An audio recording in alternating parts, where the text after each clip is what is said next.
생전에 사랑하는 제자들에게 약속한 말씀 중에 내가 하늘로 올라가면 너희를 위하여 성령의 보혜사를 보내주겠다라고 말씀한 적이 있습니다.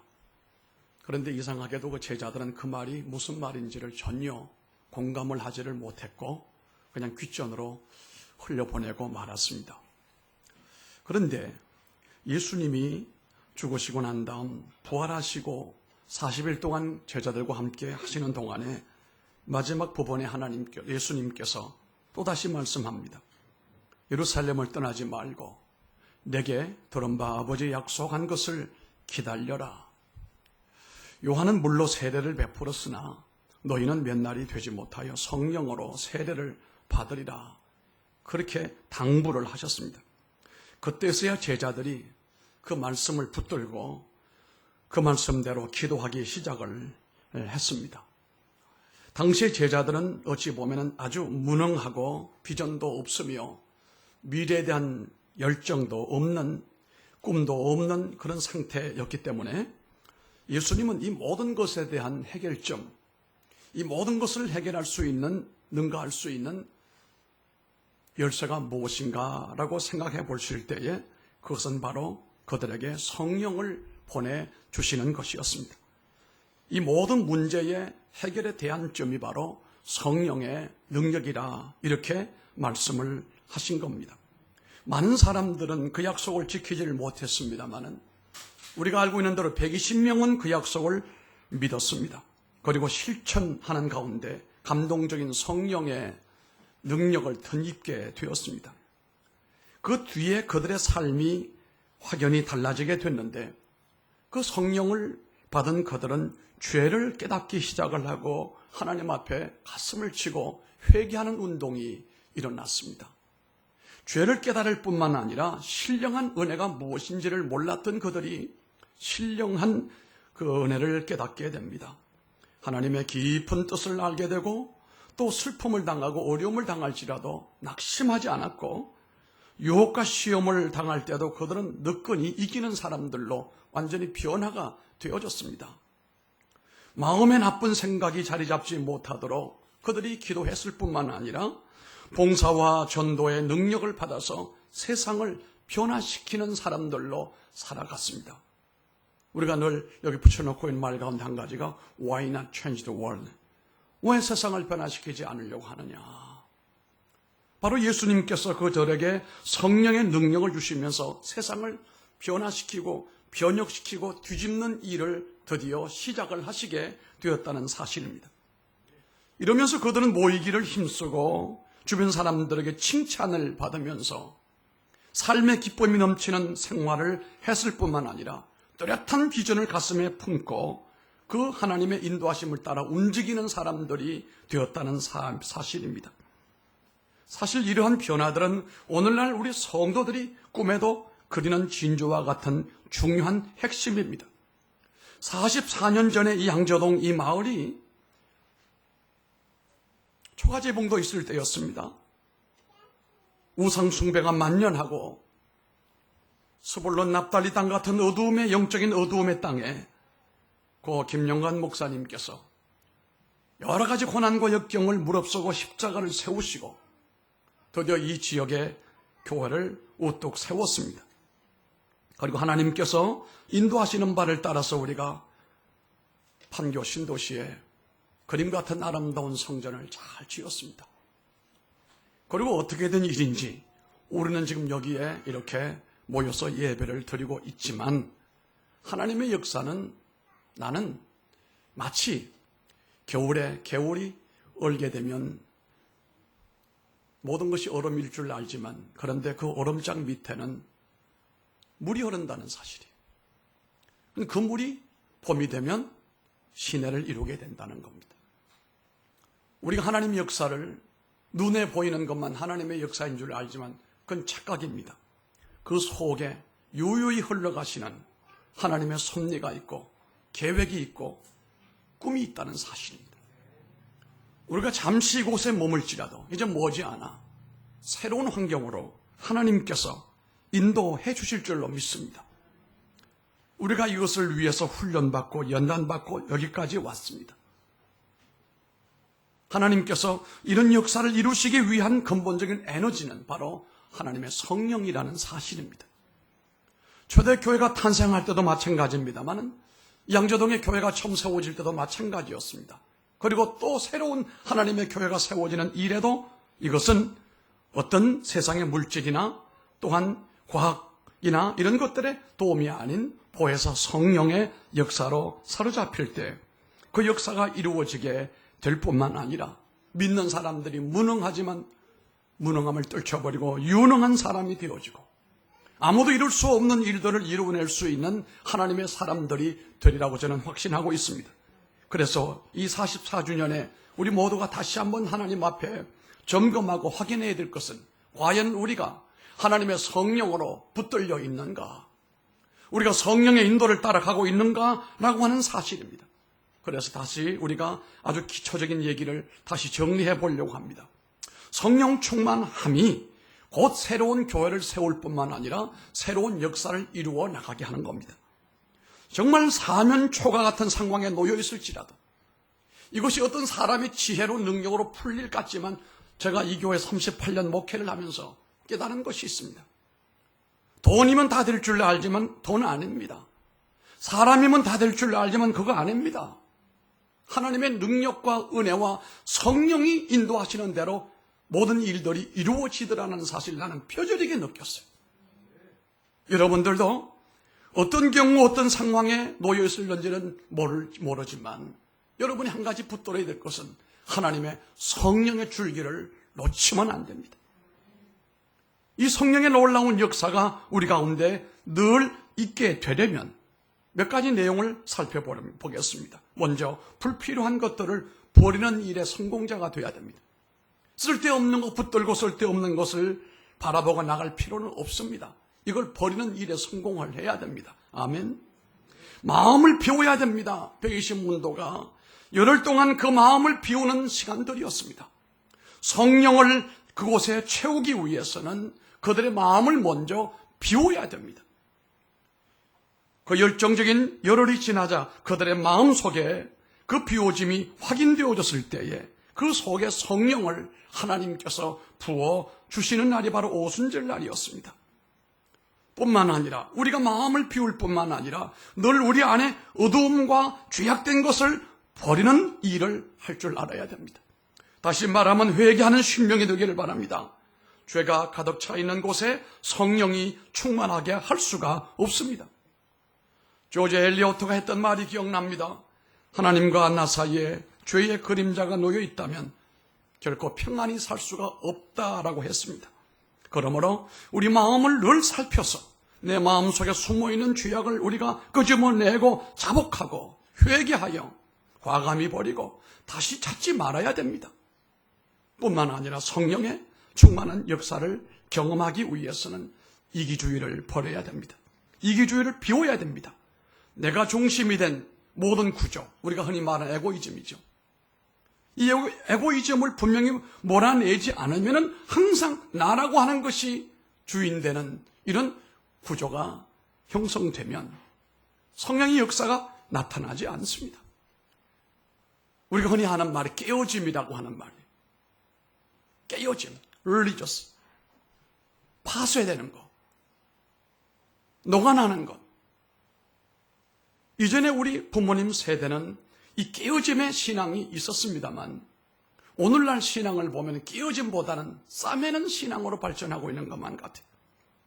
싸매서 될 문제가 아닙니다.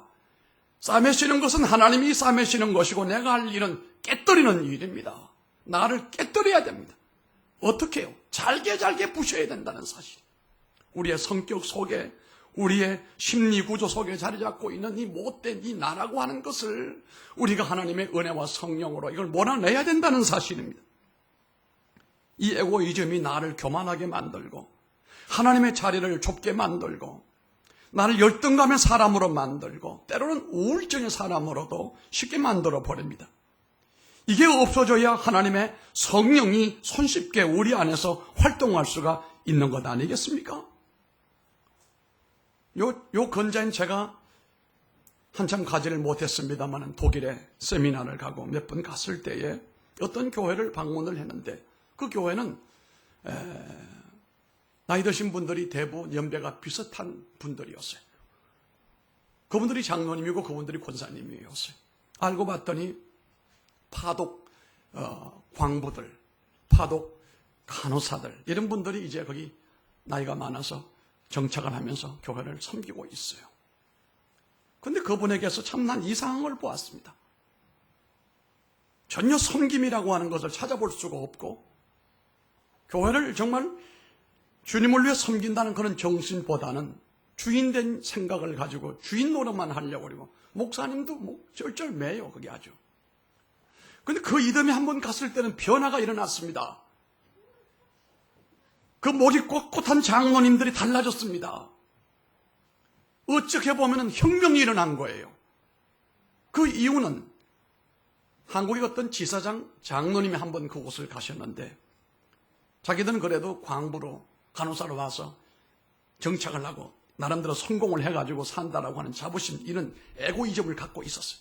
그래서 학생들이나 다른 교인들 보기를 아주 우습게 여기는 우리가 그래도 사선을 넘고 여기 와서 우리가 이렇게 다 성공했다. 그러니까 우리가 교회 주인이 되어야 된다. 이런 헤드십을 가졌던 거예요. 그런데 지사장 한 분이 왔는데 그분은 모교회에서 제자 훈련을 잘 받은 분이에요. 제자 훈련이 뭡니까? 나를 죽이고 주님을 섬기는 것 아니겠습니까? 이분은 지사장인데 이 장로님 권사님들이 볼 때는 세상적으로 지위가 자기들보다 훨씬 높거든요. 이제까지 자기들이 최고인 줄 알았는데 그 지사장이 큰 대기업의 지사장으로 온 분이 장로님이라고 하니까 유심히 보니까 이분은 전혀 자기들과 같지가 않았습니다. 겸손했습니다. 끼어짐이 있었습니다. 일찍이 교회 나와서 교회를 청소하고 돌보고 그 유학생들을 마치 자기 손주들 대하는 것처럼 살갑게 대해주고 따뜻하게 대해주고 그리고 아무도 모르게 그 학생들을 자기 집에 불러다가 김치도 먹여주고 선물도 사주고 이러니까 교회가 막 일어나기 시작하는 거예요. 부흥이 된 거 1년 사이에. 그런데 고민에 빠진 사람들은 누굽니까? 거기 미리 와서 주인 노릇 하려고 하던 장로님 권사님들이 충격을 받은 거예요. 저분은 우리보다 훨씬 지위가 높은 분임에도 불구하고 저렇게 섬기고 봉사하고 저렇게 낮아질 수 있구나. 이분들이 갈등을 빚는 거예요. 우리가 저렇게 변할 것인가? 이대로 머물 것인가? 그들도 변하게 됐습니다. 그럼 교회가 변하게 되는 거예요. 부흥이 오는 거지요. 우리가 주를 섬길 때에 우리 생각이나 우리의 구조를 가지고 하나님을 섬기면 하나님의 역사는 기대하기가 어렵습니다. 나를 깨뜨려버리고 주님께 맡기고 할렐루야. 깨어진 사람을 쓰시지 깨어지지 않는 사람은 절대로 쓰시는 법이 없다는 얘기. 뿐만 아니라 우리가 성령 충만한 성도가 되기 위해서는 버리는 일에 성공을 해야 되는데 이 이기주의도 버려야 되겠지만 인색함도 버려야 됩니다. 저는 인색한 사람이 성령 충만받는 역사를 이제까지 교회 역사에서 본 적이 없습니다. 어떤 백작은 백작인 신분을 내려놓고 어떤 거부는 부모로부터 물려받은 유산을 내려놓고 가난한 사람들과 공동생활을 하고 어려움을 겪는 사람들과 함께 동고동락을 할 때 세상 사람이 할 수 없는 하나님의 신비한 성령의 능력으로 붙들림 받았던 모습은 보았지만 인색함으로 사는 사람이 하나님 앞에 쓰임받은 적은 전 본 적이 없습니다. 뿐만 아니라 잘못된 자세도 비워버려야 됩니다. 내 마음에 남을 미워하는 마음이나 용서하지 못하고 복수하려고 하는 생각은 성령의 임재를 가로막는 큰 댐과도 같은 것입니다. 무관심도 비워야 됩니다. 우리는 가정의 일에도 관심을 가져야 됩니다. 직장 일에도 관심을 가지기를 바랍니다. 하나님의 일에도 관심을 많이 갖기를 바랍니다. 전도하는 일에도 예배하는 일에도 기도로 모이는 일에도 말씀을 배우는 일에도 교회를 섬기는 일에도 맡겨준 직분을 위해서도 우리가 관심을 가질 때 하나님의 성령이 역사한다는 사실입니다. 불순종의 태도도 비워야 됩니다. 불순종하고 거역하는 사람은 하나님의 성령과 담을 쌓은 사람입니다. 어떤 경우에도 하나님 하시는 모든 역사에 순종하고 복종하여 아멘 신앙으로 나가기를 바랍니다. 목회자가 이단을 쫓지 않고 잘못된 목회를 하지 않는다면 목회자의 인도를 따르시는 것이 하나님의 성령으로 인도받는 지름길임을 나는 알고 있습니다. 뿐만 아니라 성령 충만을 늘 사모하셔야 되기를 바랍니다. 나쁜 것을 버리고 마음을 비워놓기만 하지 말고 성령 충만이 그곳에 임하도록 사모해야 됩니다. 이사야 44장 3절에 말합니다. 대전해가 갇힌 가란 자에게 물을 주며 마른 땅에 시내가 흐르게 하며 나의 신을 내 자손에게 나의 복을 내 후손에게 내리리라 말씀합니다. 시편 107편 9절에 제가 사모하는 영을 만족해 하시며 줄인 영혼에게 좋은 것으로 채워주시리로다. 아멘. 그러므로 성령 충만을 간절히 사모하며 기도에 힘쓰시기를 바랍니다. 구원은 믿으면 받지만 성령 충만은 구하는 자에게 주시지 않겠느냐라고 말씀하셨잖아요. 구원은 믿으면 받는 것은 사실입니다. 그러나 성령 충만은 믿음으로 끝나는 문제가 아니고 이 성령을 사모하고 구해야 된다 이 말이에요. 버스턴 뒷골목에서 구두수선공으로 일하던 무디가 어떻게 그렇게 쓰임을 받았습니까? 바로 성령의 능력을 덧입었기 때문이었습니다. 이제 결론의 말씀입니다. 성령 충만한 생활을 우리가 늘 영위하도록 꿈꾸시고 그 성령의 역사를 따라서 함께 나가게 되기를 바랍니다. 그리할 때 여러분의 삶에도 하나님 몸된 교회도 하나님이 원하시는 그 목적의 항구에 도달하게 될 줄로 믿습니다. 술 취하지 말고 성령 충만을 받으라고 하셨는데 술이 사람의 육체와 정신을 변화시키듯이 성령은 사람의 심령을 변화시켜서 달라지게 만들어버립니다. 오늘 우리가 읽었던 말씀 마지막 부분에 술 취하지 말고 성령 충만을 받으라고 하지 않습니까? 이제 우리는 이전에 육신 중심적인 생활을 청산해버리고 성령 충만한 생활을 향하여 나가기를 바랍니다. 그렇게 될 때 일어나는 변화는 한이 없습니다만은 제가 몇 가지만 열거해 보겠습니다. 이 땅에 위대한 교회를 세우는 사람이 됩니다. 초대교인들을 보시기 바랍니다. 그들이 성령 충만하게 됐을 때에 가는 곳마다 무엇을 세워요? 교회를 세웠습니다. 여러분, 교회 세우는 일이 얼마나 어렵습니까? 세워진 교회가 건강하게 성장하는 일이 얼마나 어려운 일입니까? 여기에 이것이 가능하기 위해서는 성령의 충만함이 일어나야 된다는 사실입니다. 뿐만 아니라 타인이 내 속에 계신 예수님을 보게 되고 성경과 기도와 복음을 사랑하게 되고 예배와 봉사의 능력을 받게 되고 하나님 앞에 열심히 일하는 성도가 되는 사람들로 이렇게 변화가 되거든요. 다른 사람을 그리스도께로 인도하는 열심이 생겨나게 되고 그리스도를 먼저 앞세우게 되어지게 되고 모든 일에 하나님께 영광을 돌리게 되고 그 입에 항상 찬송이 떠나지 아니하고 비전을 쫓기 때문에 일생이 한결같이 전진하고 자라나서 그리스도의 풍성함에 도달하는 이런 놀라운 변화가 일어나는 것을 확신하시길 바랍니다. 비록 티끌 속에 묻혀 있으면서도 새하늘과 새 땅을 바라보며 기뻐하는 성도가 여러분이 되기를 바랍니다. 질병과 죽음에 시달리는 순간에도 영광의 주를 바라보는 꿈을 갖게 되기를 바랍니다. 헐벗고 고단한 피곤한 삶 속에서도 마른 땅에 샘물 터지고 황무지에 장미꽃이 피는 환상과 비전을 갖기를 바랍니다. 이 비전은 심지어 중년기에 우리가 도달한 사람들을 보면 참 많은 문제점들이 있어요. 중년기 사람들에게. 이 미들라이프 크라이시스라고 하는 이 중년기 위기, 여기에 있는 사람들도 은혜 받고 성령 받으면요 중년기 위기 없습니다. 여러분 10대 청소년들 가운데도 하나님의 성령 받고 은혜 받으면 위기가 없습니다.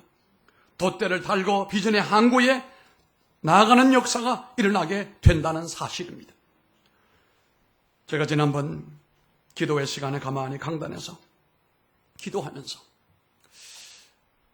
제가 고등학교 2학년 때 육군사관학교를 가려고 준비했던 것을 다 포기했습니다.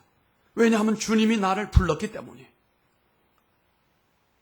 뜨겁게 기도하고 뜨겁게 은혜를 사모하고 그때는 우리 시골교회가 의자가 없었습니다. 마룻바닥이었습니다. 저녁마다 기도회를 했는데 나도 따라가 기도하면서 은혜를 받습니다. 놀라운 사실은요, 저 뒤에 신발장이 있는 곳에 거기서 기도를 열심히 하다 보면 내 이마가 어디에 부딪히는 순간이 와요. 이 강당까지 기도를 하면서 어떻게 해가지고 앞으로 나온 거예요. 어떻게 진동을 했는지 어떻게 했는지. 하나님 주시는 은혜를 많이 받았습니다.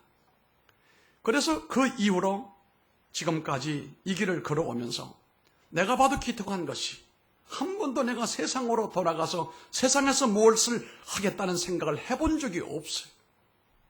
오직 주의 줄에 이끌려서 여기까지 오면서 내가 봐도 내가 신통해요. 그것은 바로 나의 어떤 결심이 아니라 주의 성령께서 나를 사로잡고 여기까지 나를 이끄심이라고 저는 그렇게 믿습니다. 앞으로도 이제 얼마 남지 않은 시간 동안에 하나님께서 계획하신 그 일을 이루어내시리라고 저는 확신하면서 기도할 때마다 주의 신실한 장로님들과 우리 권사님들과 우리 성도들이 함께하는 안은 이것으로 끝나지 않는다. 하나님의 역사가 반드시 성취가 되어지게 된다. 운동 게임도 전후발이 있는 반면에 영 안 되면 연장전도 있는 반면에 결코 끝장을 본다. 하나님께서 부디 짧은 인생인데 함부로 살지 말고 성령에 붙들림 받아요. 우리가 이곳에 교회를 처음 세우던 그 정신으로 하나님의 도구로 크게 쓰임을 받고 100년 동안도 이루지 못할 역사가 짧은 시간 안에 우리 가운데 이루어지게 되기를 주님 이름으로 축원합니다. 기도하겠습니다. 존귀하신